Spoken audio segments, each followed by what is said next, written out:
야고보서 22번째 시간입니다. 위로부터 내려오는 지혜로 잘 숙성된 말이라는 제목의 말씀을 가지고 함께 이 시간 은혜 받기를 원합니다. 날씨가 많이 추워졌다, 그죠? 감기 조심하시고요. 감기 조심뿐만이 아니라 우리가 말 조심도 할 필요가 있습니다. 오늘은 이 말에 대한 이야기를 조금 더 구체적으로 여러분과 함께 나누려고 합니다. 오늘 우리가 일상을 살아가다 보면요, 누구나가 이 말 때문에 한 번씩은 상처를 주고 받을 일들을 경험하게 됩니다. 저도 마찬가지예요. 저도 목사님이라서 특별하게 참 괜찮다 싶은데 저도 어떤 말을 하다 보면 오해를 사고 그래서 여러 가지 그런 것들 때문에 문제가 나타날 경우도 많았고요. 특히 저도 이제 가정 생활을 하다 보면 아내나 아이들한테 좀 말을 잘못해서 그 아이들이나 아내한테 좀 상처를 입히는 경우도 곧잘 있습니다. 이 땅을 살아가는 누구나가 다 마찬가지인 것 같아요. 이 말 때문에 한 번씩은 상처를 주기도 하고 받기도 해요. 아이고 목사님, 나는 뭐 아닙니다. 그런 소리 하지 마세요. 다 그런 분들이 다 하더라고요. 내 안에 그리스도를 다른 사람에게 나타내는 너무 중요한 도구가 여러분 뭔 줄 아세요? 말입니다. 가족 전도 잘 안 된다라고 생각하시는 분은 가장 먼저 뭘 주목하면 되냐? 내가 그 전도할 대상자에게 어떤 말을 사용하고 있는가라는 것을 보면 너무 쉽게 그것을 알 수 있어요. 내가 내 주위에서 어떤 이미지를 주고 있는가라는 것을 알아보기 위해서는 내가 내 이웃들에게 내가 속해 있는 공동체 안에서 내가 어떤 언어의 표현을 사용하고 있는가라는 것을 알 때에 내가 과연 어떤 이미지를 받고 있는가라는 것을 쉽게 알 수 있습니다. 우리는 하나님의 말씀을 통해서 예수 그리스도가 어떤 분이신지 알 수 있어요. 믿는 우리들은 그렇잖아요. 믿는 우리들은 다른 곳에서 예수님을 찾으려고 하지 않아요. 왜요? 다른 곳에서 예수님을 찾을 수가 없으니까요. 오직 하나님의 말씀 속에서 우리는 예수 그리스도를 보게 됩니다. 아, 주님은 이런 분이시구나. 우리 하나님은 이런 분이시구나. 우리는 말씀 속에서 날마다 깨닫고 이 옆에 우리와 함께 신앙생활하는 사람이 어떤 모양을 보이더라도 그 사람의 영향받지 않아요. 왜요? 나는 말씀 속에 예수님을 보니까요. 말씀 속에 하나님이 계시니까요.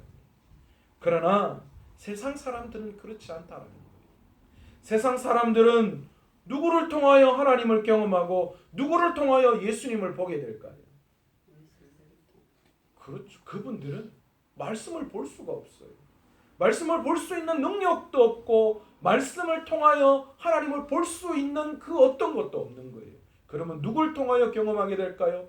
예수 믿는 우리들을 보면서 하나님은 이런 분이시구나, 예수님은 이런 성품을 가지신 분이시구나, 그걸 우리는 알 수 있다라는 거예요. 그런 의미에서 우리의 말은 이웃들에게 예수 그리스도와 하나님이 어떤 분이신가를 증거하는 데에 너무너무 중요한 역할을 하게 됩니다. 그런데 우리의 모습, 특히 우리의 말 속에서는요, 과연 그런 하나님이 증거되어지고 있는지, 과연 우리의 말 속에 하나님의 모습이 드러나고 있는지 우리가 다시 한번 생각해 봐야 해요. 너희가 서로 사랑할 때 비로소 너희가 내 제자인 줄 알 것이다. 그렇게 말씀했잖아요. 나 제자예요. 그냥 이 햄버거 샌드위치 판처럼 뭔가를 명패를 걸고 다녀서 제자가 아니라 100번 그 뒤에 어떤 타이틀이 내 걸리든 간에 그 사람 마음속에 하나님을 향한 그 사랑이 나타나지 않으면, 그 마음속에 하나님이 표현되어지지 않으면 사람들은 그 사람을 예수님의 제자라고 말할 수 없다는 거예요. 그러나 그 어떤 표시가 없더라도 그의 말 속에, 그의 삶 속에 하나님이 말씀하시는 예수 그리스도의 그 사랑이 우리에게 드러난다면 많은 사람들은 그것을 보고 우리가 제자인 줄 알 것이다. 누가 이야기하신 거예요? 제가 이야기한 게 아니라 예수님이 말씀하신 거예요. 우리의 말 속에 하나님의 능력이 드러나고 하나님의 모습이 드러날 때에 세상 사람들은 우리를 바라보면서 예수님은 저런 분이시구나, 하나님은 이런 분이시구나, 그래서 나는 교회를 가야 되겠다, 아니면 나도 신앙을 한번 가져봐야 되겠다, 그런 이야기를 하게 되는 거예요. 저도요, 제 초등학교 때나 학교 다닐 때 친구들 만나면요, 가끔 그런 이야기, 야, 네가 목사님이 됐냐? 그런 이야기를 해요. 그래서 요즘은 저 잘 안 만나주려고 해요. 왜냐하면 호칭 쓰기가 불편하대요. 그냥 내 이름 부르려고 하니까 괜히, 그래도 목사님인데 이름 부르면 괜히 불경스러운 것 같아가지고, 그래서 내 이름도 잘 못 부르겠고, 그렇다고 또 뒤에 목사님이라고 하니까 또 옛날에 한 게 생각나는데, 그래서 잘 안 만나 주려고 해요. 그런데요, 그 친구들이 저한테 하는 말이 있어요. 야, 네가 목사님이 됐다니까 진짜 그 하나님은 나도 한번 뵙고 싶다. 네가 어떻게 이렇게 변화될 수가 있지? 라는 그런 이야기를 들은 적이 한번 있습니다. 우리 모두는 마찬가지인 줄 믿습니다. 우리의 말 속에, 지금 우리의 모습 속에 반드시 예수 그리스도의 향기가, 예수 그리스도의 증거가 드러나야 한다라는 거죠.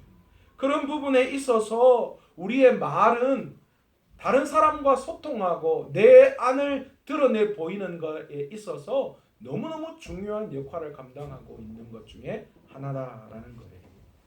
우리는 계속해서 야고보서를 통하여 야고보 사도가 참 경건이 무엇인가를 이야기하는 것을 하나하나 지적해 나가고 있습니다.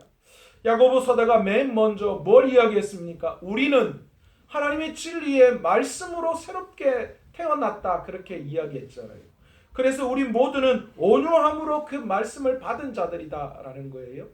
그 온유함으로부터 말씀을 받은 자들은 내 삶 속에 무엇이 나타나야 하느냐?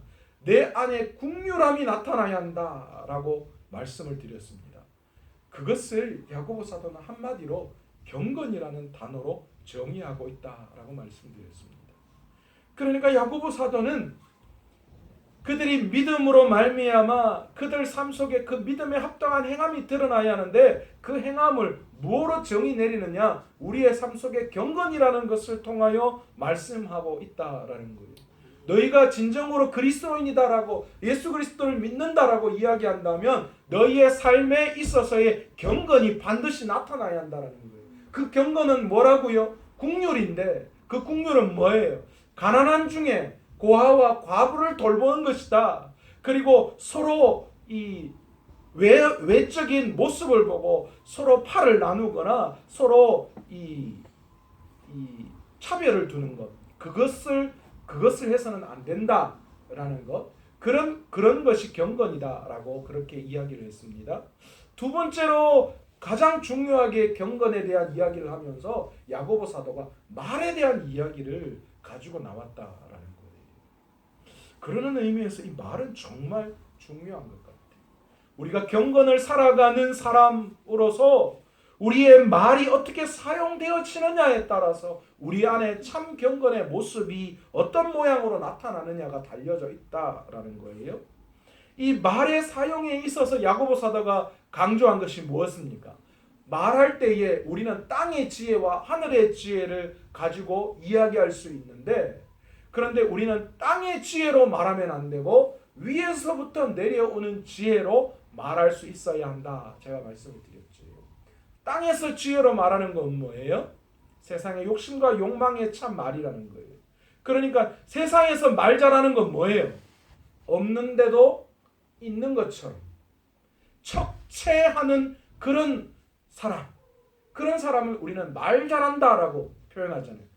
야, 니는 어떻게 말을 그렇게 잘하노? 세상적으로 이렇게 했을 때 그 사람이 가진 것과 그 사람이 진짜 있는 것보다도 훨씬 더 많이 포장되어 나타나는 그런 이야기를 할 때 우리는 말 잘한다라는 표현을 많이 쓰고 있어요. 그러니까 세상의 지혜로 말하는 것은 어쩌면 욕심과 욕망이고 속이는 것에 불과하다라는 거예요. 그러니까 하나님께서는 경건에 있어서 말을 사용하며 세상의 지혜가 아니라 위로부터 내려오는 지혜로 말을 해야 한다. 그래서 17절에 위로부터 내려오는 지혜가 무엇인가 제가 긴 시간 동안 두 차례에 걸쳐서 나누어서 여러분들에게 설명을 해드렸습니다. 바로 위로부터 내려오는 지혜를 통해서 말하는 사람이 참된 경건을 이루어가는 성도다, 그렇게 말씀하셨죠. 말을 잘하거나 잘 이해하는 지적인 능력을 가졌다라고 해도 그것이 결코 영적인 분별력을 지녔다, 그렇게 말할 수는 없어요. 우리가 말을 잘한다고 참 지혜로운 말을 하는구나, 그렇게 말할 수 없다라는 거예요. 왜 그렇습니까? 말이 논리정연하고 또 그 속에 이 여러 가지 영적인 정서가, 덕스러움이 그 안에 포함되어져 있다면 뭐 그거야 금상첨화겠죠. 그러나 때로는 말이 어눌하게 들려도 그 말 속에 동반되어지는 영적인 질서가 진실하고 깨끗하고 거룩해서 세상 사람들을 통하여서 하나님을 드러내고 그들을 변화시키고 그들을 끊임없이 사랑하는 그런 정서가 우리의 말 속에 포함되어져 있다면 그 말이 때로는 어둔하고 부족하고 연약하여도 우리는 그 말을 통하여 하나님의 능력이 드러난다, 지혜로운 말을 한다, 그렇게 말할 수 있다는 겁니다. 그러므로 우리가 하는 말이 과연 어떤 동기에서 내 안에서 나오는지 우리가 그것을 점검할 필요가 있다는 거예요. 우리가 말을 잘하고 또 화평케 하고 또 여러 가지 많은 것들 덕스럽게 말한다고 하더라도 그 속에 어떤 마음으로 이야기하느냐, 그 마음 속에 진정한 그 뜻이, 그 마음을 담아, 사랑을 담아 말하지 않는다면 결국은 그 또한 위에서부터 내려오는, 아무리 화평케 하는 것이고 아무리 성결하고 관영하고 양순한 이야기를 한다 하더라도 그것은 결코 하나님이 원하시는 위에서부터 내려오는 지혜라고 할 수 없다라는 거예요. 내 안에 말할 때에 그 말의 동기가 무엇인지를 분명히 우리가 확인해 보아야 합니다. 세상 속에서도 말 실수하지 않기 위해서 뭐라고 사람들이 이야기하느냐, 이런 삼사해야 한다, 그런 이야기를 합니다. 한번 말하기 전에 3번 생각하고 말을 내뱉어야 한다, 그렇게 이야기하죠. 그래도 실수가 있을 수 있는데 그래도 최소한 이 정도 하면 그 실수를 덜 할 수 있다, 그렇게 이야기해요. 저는 믿는 우리들도 마찬가지라고 생각합니다.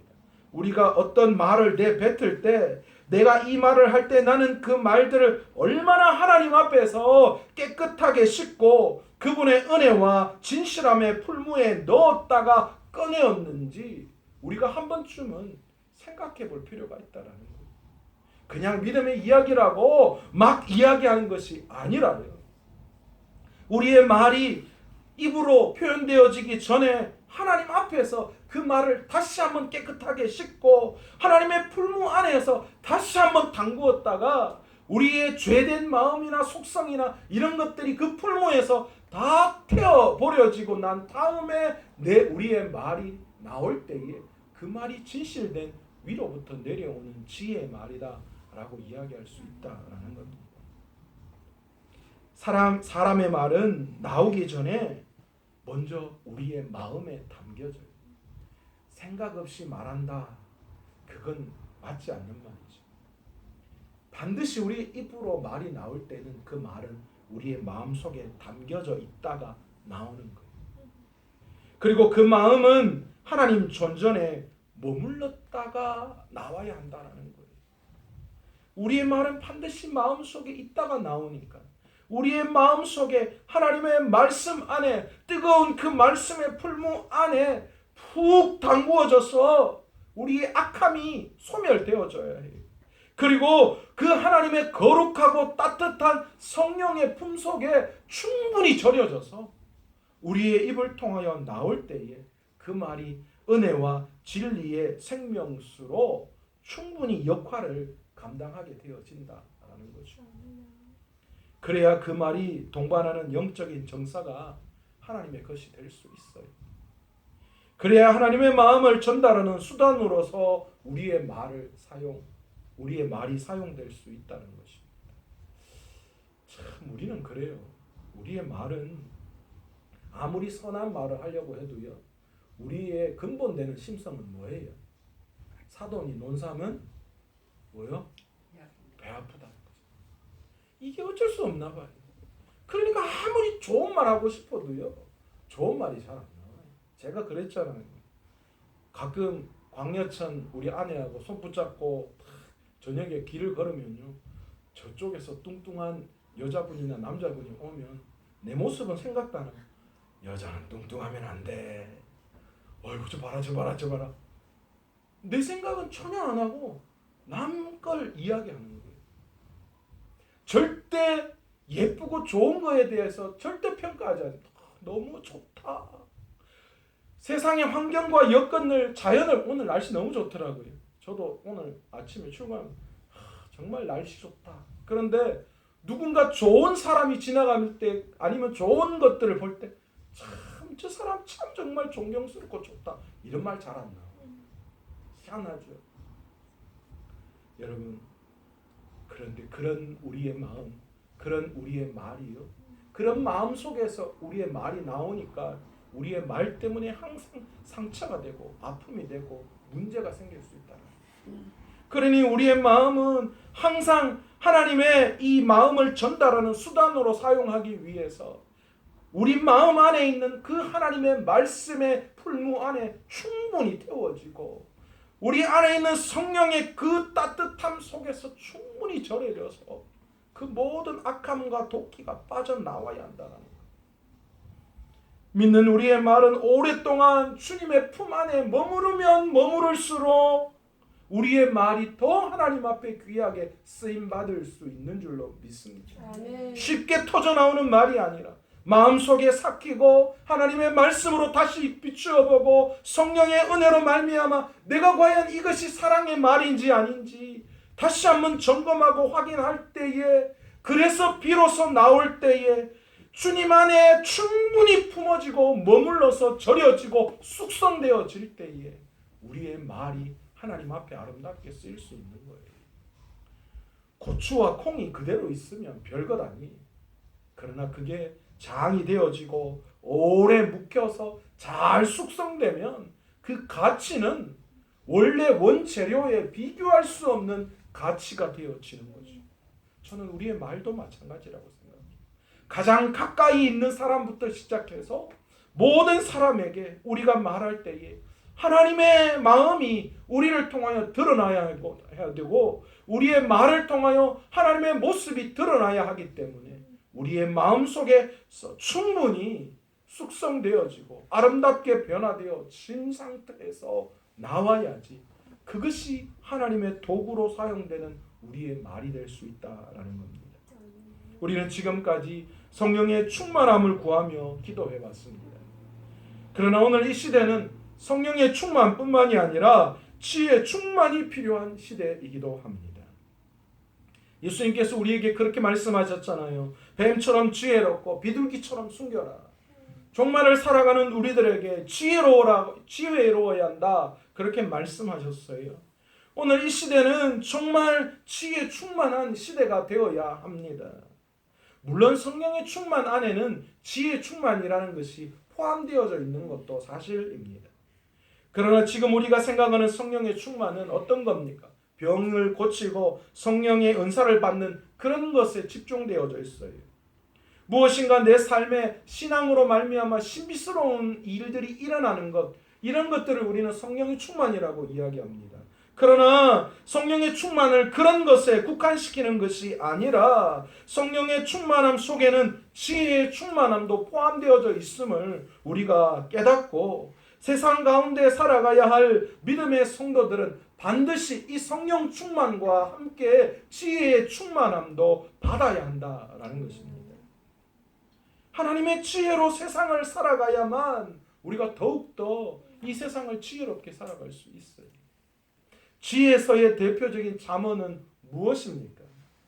잠언을 지혜서라고 이야기합니다. 그런데 잠언에서 이야기하는 지혜는 무엇입니까? 하나님을 아는 것을 지혜라, 그렇게 말씀합니다. 오늘 이 시간 우리가 이 세상을 살아가면서 하나님을 더욱더 알고 깨달아 나아갈 때에 진정한 지혜로운 삶을 살아갈 수 있는 거죠.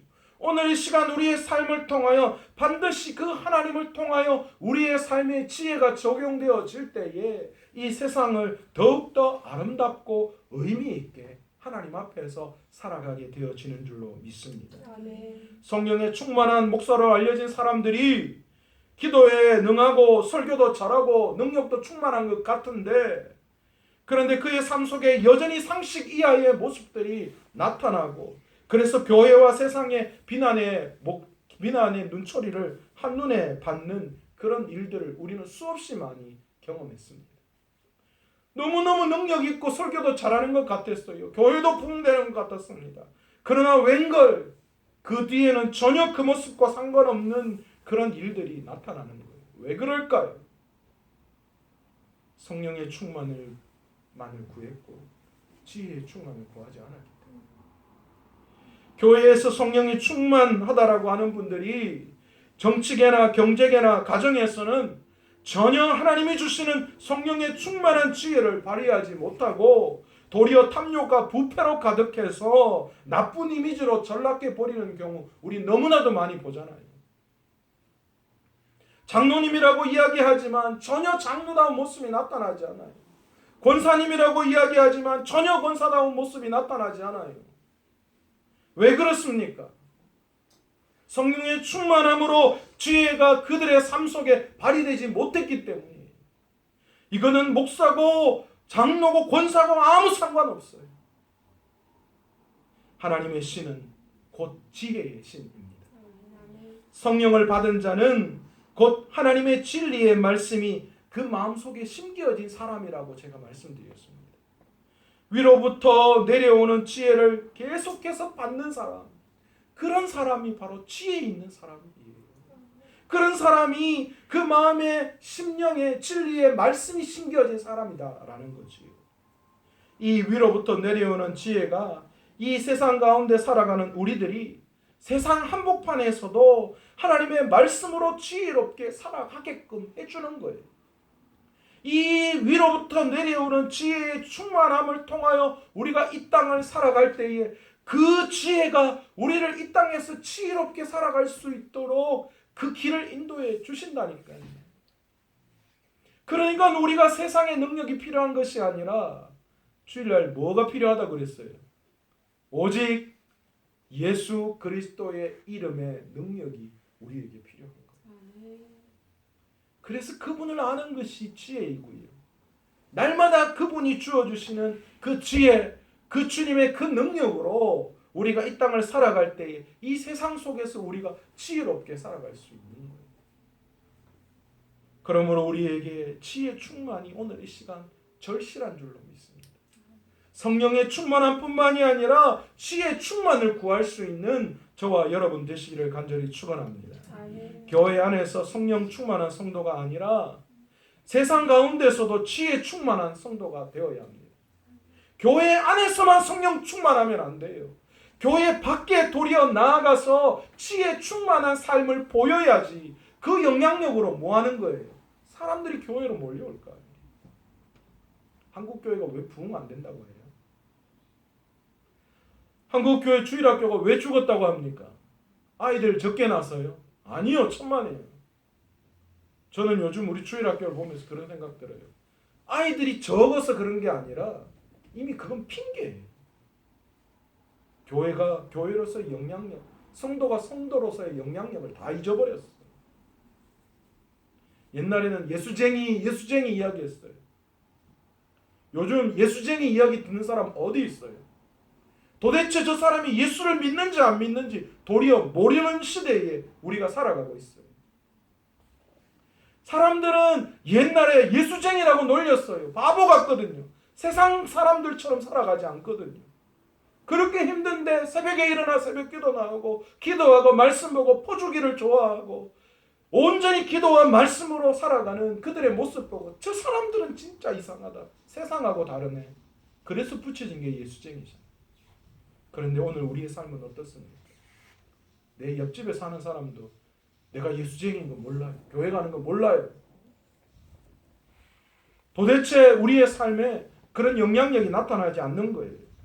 교회 안에서는 입으로 성령 충만을 그렇게 구했는데 교회 밖에 나아가서는 지혜 충만한 성도가 될 수 없다는 거예요.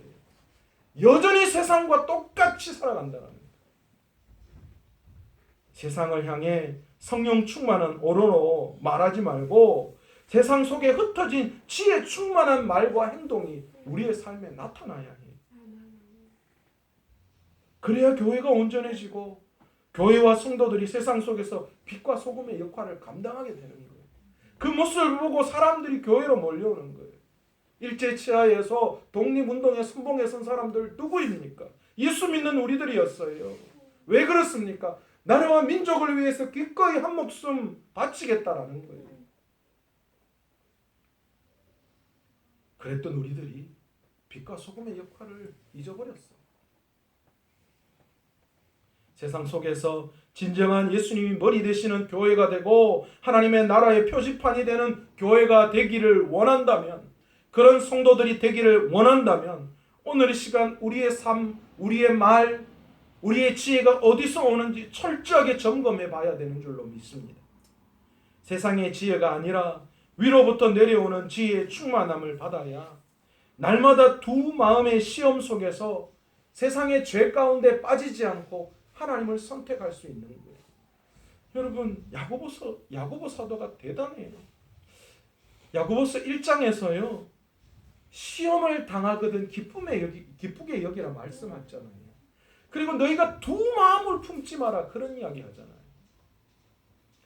여러분, 수없이 많이 우리의 삶 속에 두 마음이 지금 우리 안에서 갈등하고 있어요. 이렇게 할까 저렇게 할까. 이쪽으로 가면 세상이, 저쪽으로 가면 하나님이. 여러분, 날마다 이 두 마음이 우리의 삶 속에서 시험하고 있을 때에, 그런데 야고보 사도는 그것을 기쁘게 여기라고 이야기합니다. 왜요?